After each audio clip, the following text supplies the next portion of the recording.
नमस्कार, नमिता किचन को आपन को स्वागत। आज करबा चटपटिया मटर सूप देखो मटर को प्रथम मुझे भेदे नहीं 5 ରୁ 6 घंटा आप भेदे देवे। तापर ताको आम गोटे प्रेसर नहीं जा प्रेसर नहीं कि मटर को भल भाव धोईकी बसईदबा।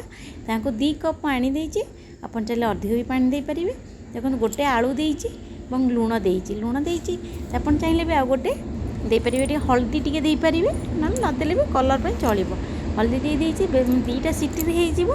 एपटे गोटे मु प्लेट नहीं प्लेट मध्य धनिया पत्र पियाज काकुड़ी कंचा लंका और अदा रसुण को नहीं यहाँ भितर सीझी जाइए मटर को डिश रे काढ़ी नहीं डिश रे काढ़ी नहीं भल भाव आउ टे फुटाइवाई छाड़ी टे भल भाव मटरटा सीझी जाइए ना भल मटर सब पीया को भल लगी था टेस्ट लगी था।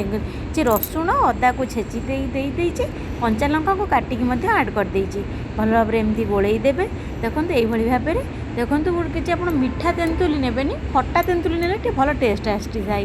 खट्टा तेंतुली की देखो भल भाव धोई देकी टे चकड़ी देची चकड़ी से पानीटा को साइड कर रखीदे। ता भर मुझे गोटे कंचा लंका राग अनुसार आप लंका नहीं पारे जी आप चाहिए। देखो गोटे कंचा लंका मुझे चकड़ी देची बहुत टेस्ट लगे। देखो काकुड़ी की चुन चुन कर काटी धनिया पत्र को चुन चुन काटी पियाज को चुन चुन कर काटी देखो गोटे बाउल नहीं जाइए प्रथम 2 चम्मच दे देची तेंतुलीर पानी को और मटर सूप गोटे बाउल दे देची।